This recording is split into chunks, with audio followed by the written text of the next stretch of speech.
L'Église t'a menti sur la toute première famille. On t'a raconté une histoire simple, Adam, Ève et leurs deux fils, Caïn et Abel. C'étaient les seuls humains sur la planète, une histoire nette, sans question. Mais un seul verset, une seule phrase dans la Genèse fait s'effondrer tout cet édifice. Après que Caïn a tué son frère, la Bible dit qu'il s'est enfui, a trouvé une femme et a bâti une ville. Pause. Mets la vidéo en pause et réfléchis avec moi une seconde. S'il n'était que 3 sur Terre, Adam, Ève et Caïn, d'où vient cette femme? Qui habitait cette ville? Ce n'est pas un détail anodin. C'est une faille logique que les théologiens évitent depuis 2000 ans. Pourquoi? Parce que la réponse remet en question le fondement même de l'histoire de la création.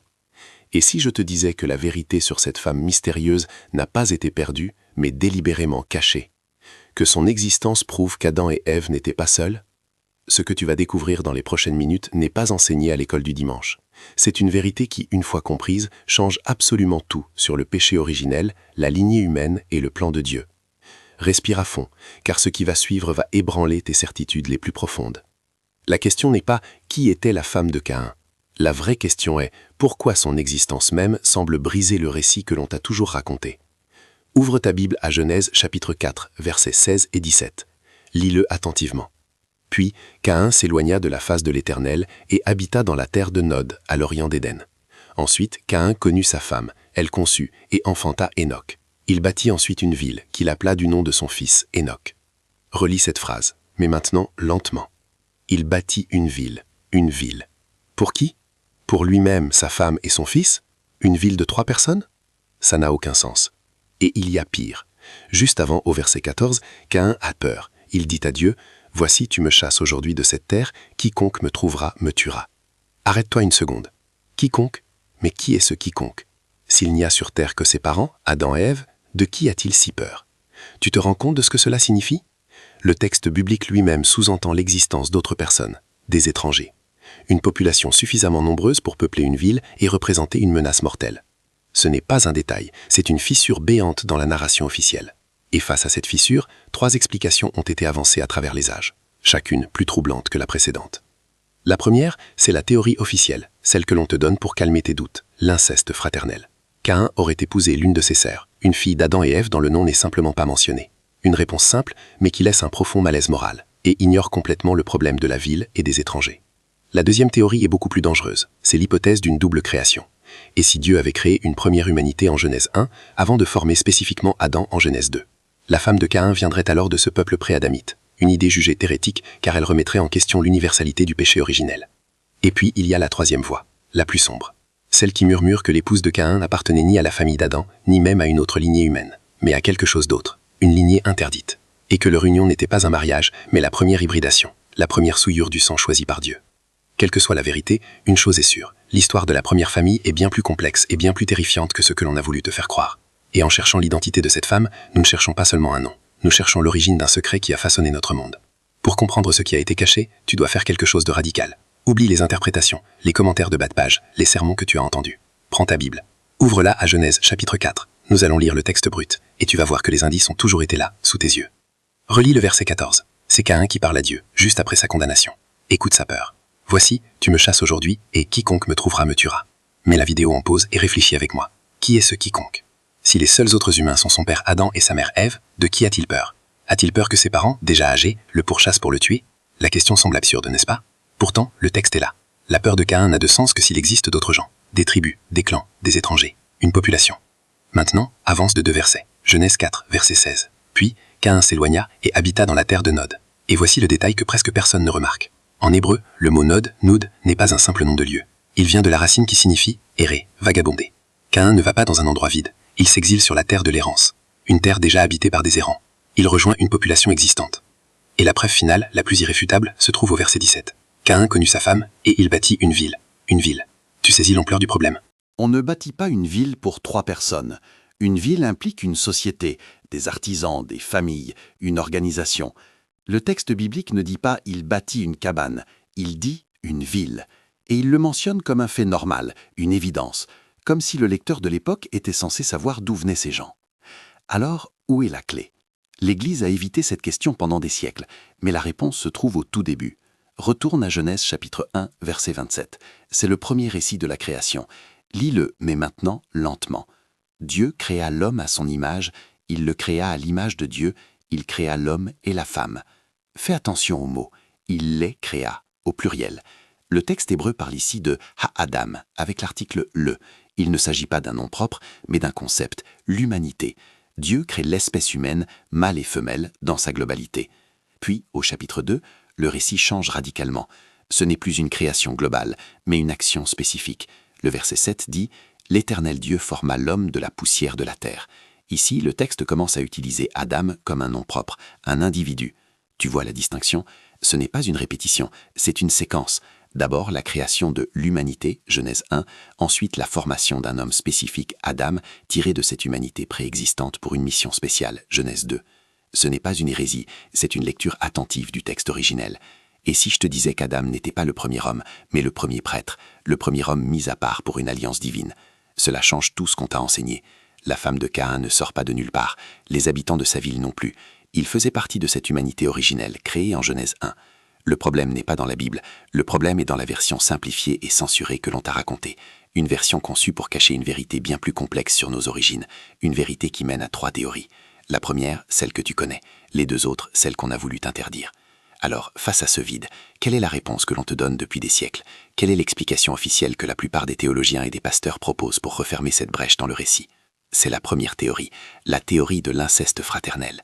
L'explication est simple, presque trop simple. On te dit que Caïn a épousé l'une de ses sœurs, une fille d'Adam et Ève, née entre-temps, dont le nom n'a tout simplement pas été jugé assez important pour être consigné dans les Écritures. Des théologiens comme saint Augustin ont soutenu cette idée, arguant qu'au tout début de l'humanité, de telles unions étaient une nécessité biologique pour peupler la terre. Ils précisent que les lois interdisant l'inceste, comme celles que tu trouves dans le Lévitique, ont été données par Dieu bien plus tard, à l'époque de Moïse. Donc à l'époque de Caïn, ce n'était pas encore considéré comme un péché. Cette théorie a un avantage majeur. Elle préserve à tout prix le dogme central, celui d'une humanité descendant d'un seul et unique couple, Adam et Ève. Elle colmate la brèche, elle résout le paradoxe de la femme sortie de nulle part. Elle permet à l'histoire de continuer sans remettre en question ses fondations. Comment te s'y dessous si cette explication t'a toujours semblé incomplète? Et sur le papier, cela semble tenir. Une solution nette, logique, qui ne contredit pas frontalement le texte. Mais respire à fond, car c'est une solution qui ne fonctionne que si tu ignores tout le reste. C'est une rustine conçue pour cacher une fuite bien plus profonde. Car cette théorie, si bien huilée soit-elle, ne répond absolument pas aux autres questions. Elle n'explique pas la peur panique de Caïn, de qui avait-il peur? De ses petits frères et sœurs en bas âge. Et surtout, elle n'explique pas la ville. Comment Caïn, sa femme sœur et leur fils auraient-ils pu bâtir une ville? Pour qui? C'est une explication qui résout un mystère, en créant un autre, encore plus absurde.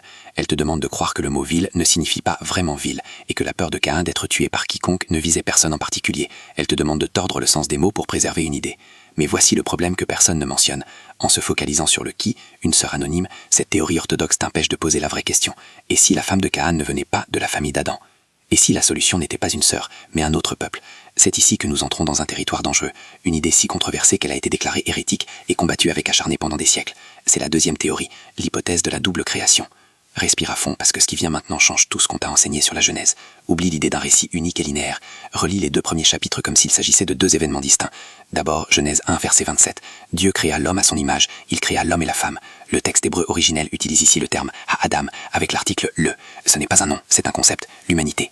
Dieu crée une espèce, au pluriel, mâle et femelle, une création générale. Puis le récit fait un zoom. En Genèse 2, verset 7, le ton change. L'Éternel Dieu forma l'homme de la poussière de la terre. Ici, le texte commence à utiliser Adam comme un nom propre, un individu. Dieu ne crée plus une espèce, il façonne une personne spécifique pour une mission spéciale. Tu vois la différence? Ce n'est pas une répétition, c'est une séquence. D'abord la création de l'humanité, ensuite la formation d'Adam, tiré de cette humanité, pour être placé dans un jardin spécial, Éden, et recevoir une alliance divine unique. Et si je te disais qu'Adam n'était pas le premier homme, mais le premier prêtre, le premier homme mis à part? Cette perspective résout tout d'un coup. La femme de Caïn, elle vient de ce peuple pré-adamite, les habitants de la ville de Nod, eux aussi. La peur de Caïn d'être tué par quiconque, elle devient parfaitement logique. Il y avait d'autres tribus, d'autres humains en dehors du jardin. Cette idée, connue sous le nom de pré-adamisme, n'est pas nouvelle. Au XVIIe siècle, un théologien nommé Isaac Lapeyraire a été emprisonné pour l'avoir défendu. L'Église a tout fait pour étouffer cette théorie. Pourquoi? Parce qu'en résolvant un problème logique, elle en crée un autre, théologique, qui est un véritable cataclysme. Pense-y une seconde. Si toute l'humanité ne descend pas d'Adam et Ève, alors qu'en est-il du péché originel? Comment des peuples qui ne sont pas de la lignée d'Adam pourraient-ils hériter de sa faute? Et si le péché n'est pas universel, alors le plan de rédemption par Jésus-Christ, le nouvel Adam, s'effondre. Cela divise l'humanité en deux. La lignée d'Adam, déchue mais promise au salut, et les autres. Des humains sans péché originel, des âmes hors de l'alliance. Tu te rends compte de ce que cela signifie? C'est une porte ouverte sur des questions terrifiantes sur qui est sauvable et qui ne l'est pas. Une idée qui brise l'unité fondamentale de l'espèce humaine devant Dieu. C'est pour cela qu'elle a été combattue. Elle est trop dangereuse. Mais il existe une troisième voie, une explication qui ne se trouve pas dans les débats théologiques, mais dans les textes que l'on a voulu te cacher. Une théorie qui suggère que la femme de Caïn n'appartenait ni à la famille d'Adam, ni même à un autre peuple humain. Et c'est ici que tout devient terrifiant. Les deux premières théories te laissent face à un mur. La première, celle de l'inceste, est une solution de facilité qui ignore les preuves les plus évidentes du texte. La seconde, celle d'un peuple pré-adamite, résout le problème logique mais fait exploser le fondement même de la théologie chrétienne. On te place devant un choix impossible. Soit la Bible est illogique, soit le plan du salut est incomplet. Mais, et si ces deux options étaient un faux dilemme? Et si elles n'existaient que pour t'empêcher de voir la troisième porte? Respire à fond, parce que ce qui vient maintenant n'est pas une théorie, c'est un témoignage. Un témoignage qui vient de livres que l'on a délibérément écartés du canon biblique. Des livres comme le livre d'Enoch ou le livre des Jubilés. Des textes qui ont failli entrer dans ta Bible, mais qui ont été jugés trop dérangeants, trop explicites. Commente Enoch dans les commentaires si tu as déjà entendu parler de ce livre interdit.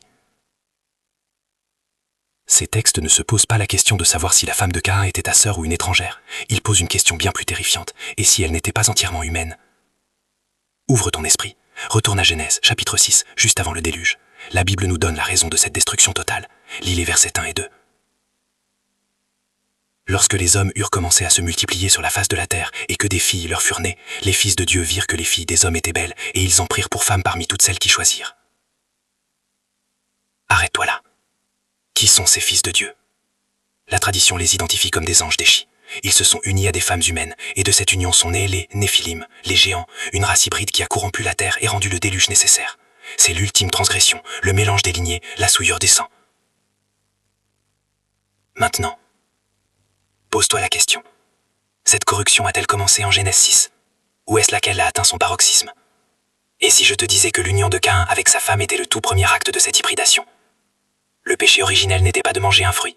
Le premier péché d'Ève fut la désobéissance, le premier péché de Caïn fut le meurtre, et le péché suivant, celui qui a scellé le destin de sa descendance, fut le mélange. Le livre des Jubilés, qu'on appelle parfois la Petite Genèse, est très clair. Il parle de lignée pure et de lignée corrompue. Il raconte comment le mal n'est pas seulement un choix moral, mais une contamination génétique, une perversion de la création divine. Caïn, maudit et banni par Dieu, s'est tourné vers une lignée que Dieu n'avait pas créée à son image, une lignée interdite.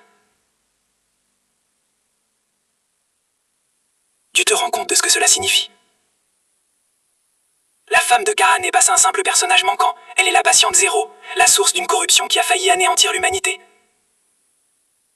Son mariage n'était pas une union, c'était une alliance avec les ténèbres, et la ville qu'il a bâtie n'était pas une simple cité. C'était la première forteresse de l'ennemi sur terre, peuplée d'une descendance qui n'appartenait ni à Dieu, ni pleinement aux hommes. Cela change tout ce qu'on t'a enseigné sur le déluge. Ce n'était pas une punition contre des hommes simplement méchants. C'était une opération de purification génétique.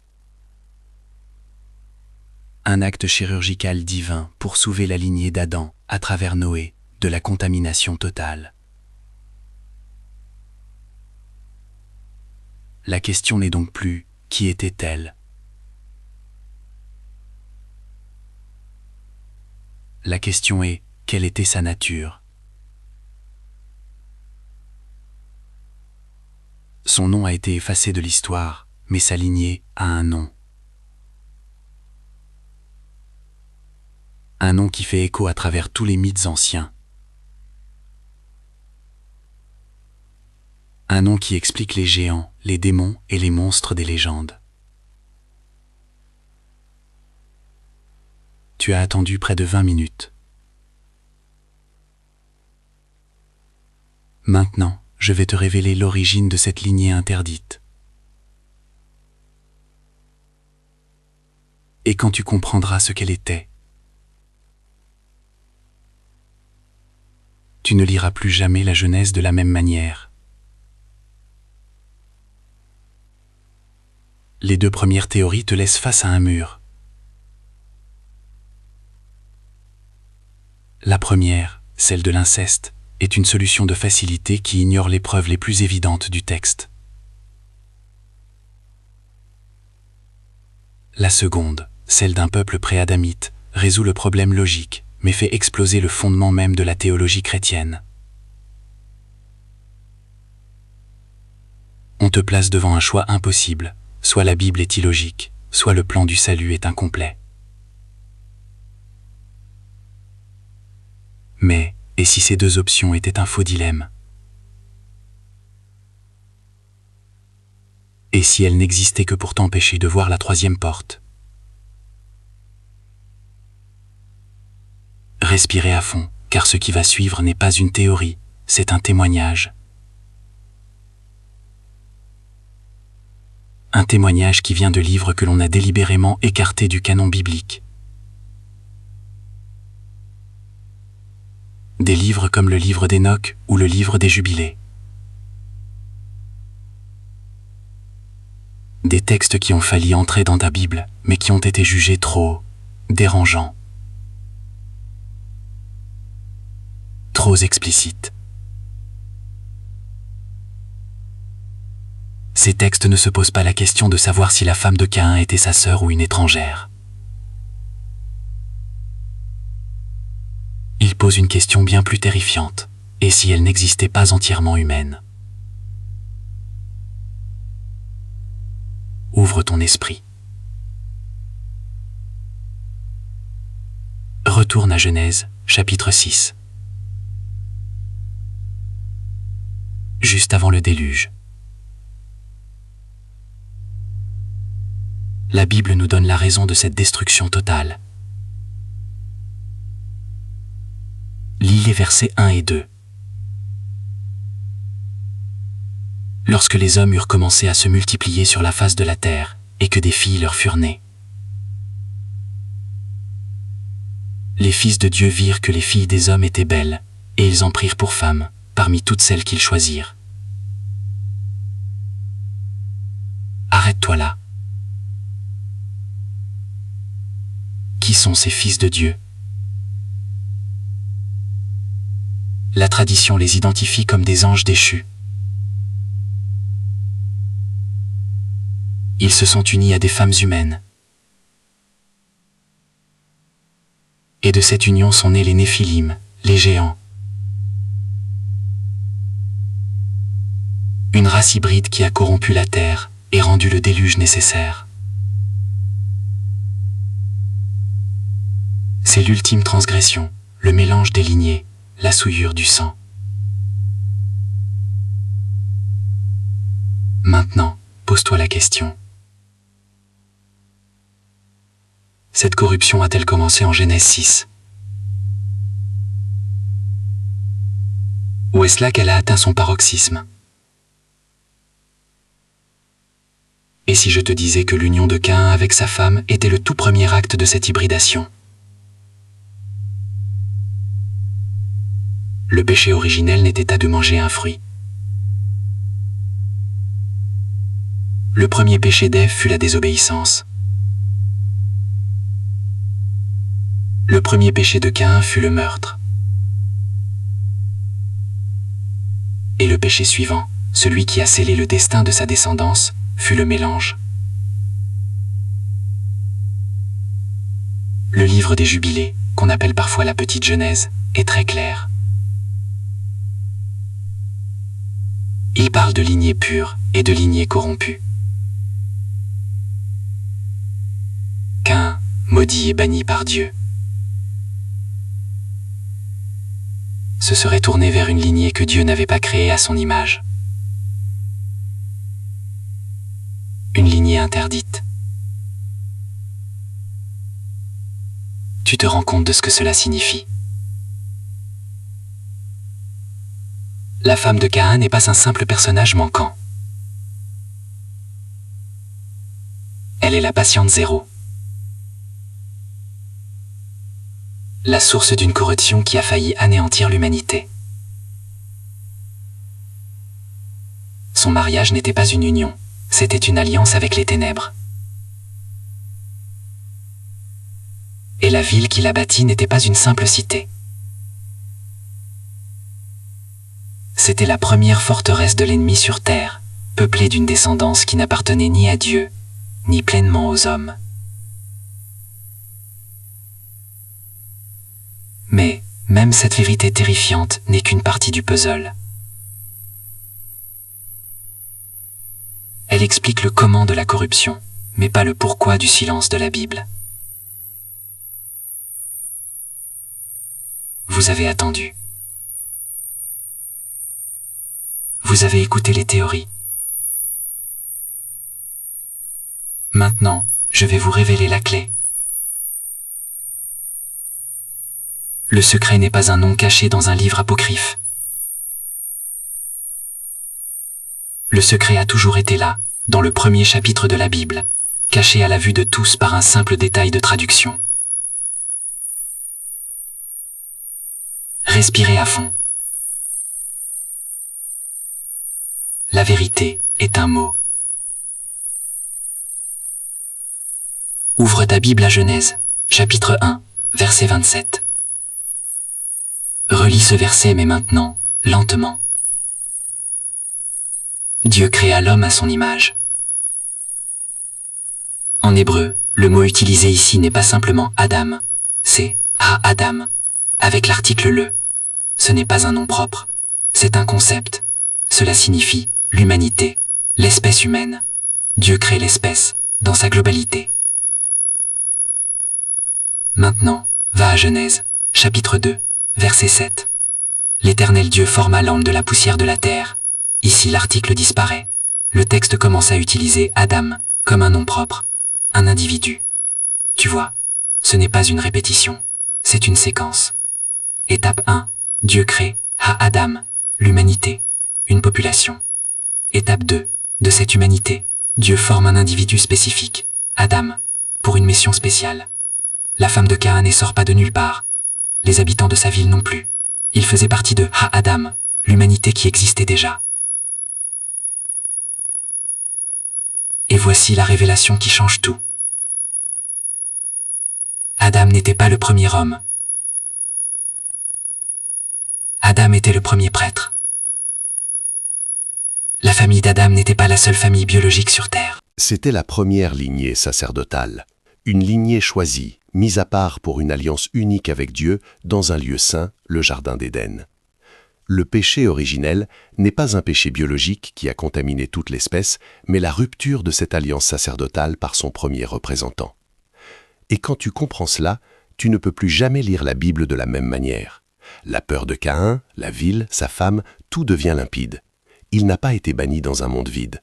Il a été excommunié, renvoyé parmi l'humanité générale à Adam, dont il était issu, mais dont il avait été séparé. Il a épousé une femme de ce peuple. L'Église n'a jamais voulu que tu saches cela, parce que cette vérité est bien plus complexe qu'une simple histoire de pommes. Elle redéfinit la nature de l'alliance, du péché et du plan de Dieu. Elle révèle que depuis le commencement, il y a deux chemins, celui de l'humanité générale et celui de la lignée de l'alliance, la lignée sacerdotale. Adam, le premier prêtre, pas le premier homme. Répète cette phrase dans ton esprit. Laisse-la démanteler tout ce que tu pensais savoir. Cela ne contredit pas la Bible, au contraire, cela l'illumine. Cela change tout ce qu'on t'a enseigné sur la Genèse. Le récit n'est pas l'histoire de l'origine biologique de notre espèce, c'est l'histoire de l'origine spirituelle d'une alliance. Tu te rends compte de ce que cela signifie? Le schéma divin a toujours été le même. Dieu ne détruit pas le monde pour en créer un nouveau à chaque fois. Il choisit, il sépare, il consacre une lignée au milieu des autres. Pense à Abraham. Quand Dieu l'appelle en Genèse 12, était-il le seul homme sur terre? Bien sûr que non. Il vivait à Ur, une cité florissante, entourée de milliers d'autres personnes. Dieu n'a pas anéanti les Chaldéens. Il a appelé un homme, Abraham, pour en faire le père d'une lignée sacerdotale, la lignée de la promesse. Pense à Israël. Quand Dieu les a libérés d'Égypte, était-il le seul peuple? Non, ils étaient une nation choisie parmi les nations. Dieu dit en Deutéronome 7,6 « Car tu es un peuple saint pour l'Éternel ton Dieu. L'Éternel ton Dieu t'a choisi pour que tu fusses un peuple qui lui appartient entre tous les peuples qui sont sur la face de la terre. » Il choisit, il sépare. Et même au sein d'Israël, ce schéma se répète. Dieu a-t-il fait de toutes les tribus des prêtres? Non, il a choisi la tribu de Lévi. Il les a mis à part pour le service du tabernacle, un peuple sacerdotal au sein d'une nation sacerdotale. Ce n'est pas un hasard si ce modèle est constant. Et si Adam était simplement le premier de cette longue lignée, le premier homme tiré de Ha-Adam, l'humanité, pour être placé dans le premier sanctuaire, le jardin d'Éden, et servir de premier grand prêtre pour toute la création. Son péché n'est donc pas une contamination biologique, c'est la faillite du prêtre. Et quand le grand prêtre échoue, l'alliance est rompue pour tout ce qu'il représente. Voilà pourquoi l'histoire de Caïn est si tragique. Son exil n'est pas un simple bannissement géographique, c'est une excommunication spirituelle. Il est dépouillé de son héritage sacerdotal et renvoyé dans le monde dont son père avait été tiré. Il retourne à Ha-Adam. Sa femme et les habitants de sa ville ne sont pas un problème biblique, ils sont la preuve de sa déchéance. Il se marie en dehors de la lignée sainte. Cette distinction fondamentale entre la lignée de l'alliance et l'humanité générale est la clé de voûte de toute la Bible. C'est le combat entre la postérité de la femme et la postérité du serpent. Et cette division, établie à l'aube des temps, n'a jamais cessé d'exister. La question n'est donc pas historique, elle est personnelle et actuelle. Dans quelle lignée te trouves-tu aujourd'hui? Tu penses peut-être que c'est une simple leçon d'histoire ancienne, une clé de lecture pour un vieux texte. Mais si je te disais que cette distinction entre la lignée sacerdotale et l'humanité générale n'a jamais disparu? Et si je te disais que le choix de Caïn est un choix que l'on te demande de faire aujourd'hui même? Jésus a dit dans l'évangile de Matthieu, chapitre 24, verset 37, « Ce qui arriva du temps de Noé arrivera de même à l'avènement du Fils de l'homme. » Mets la vidéo en pause et réfléchis avec moi. Qu'est-ce qui se passait au jour de Noé, juste avant que Dieu ne purifie la terre? La genèse est formelle. C'était le paroxysme de la corruption, le mélange. L'hybridation des lignées qui avait commencé avec Caïn avait atteint un point du non-retour. Maintenant, regarde notre monde. Écoute les promesses que l'on te fait. On ne te parle plus de bâtir une ville dans la terre de Nod. On te parle de bâtir un futur augmenté. Le transhumanisme nous vend la fusion de l'homme et de la machine comme la prochaine étape de l'évolution. L'intelligence artificielle, les implants cérébraux, la promesse de vaincre la mort en téléchargeant notre conscience. N'est-ce pas là un nouveau mélange, une nouvelle tentative de s'unir à une lignée qui n'est pas celle de l'image de Dieu? L'édition génétique, comme CRISPR, nous donne le pouvoir de réécrire le code même de la vie, de créer des hybrides, de corriger les imperfections divines.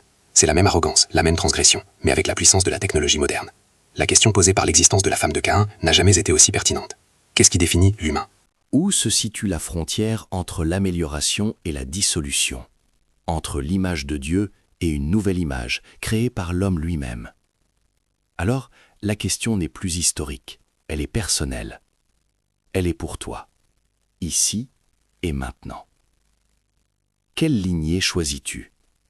La lignée de l'alliance, celle qui accepte d'être mise à part, de préserver son intégrité spirituelle, même si cela signifie être différent?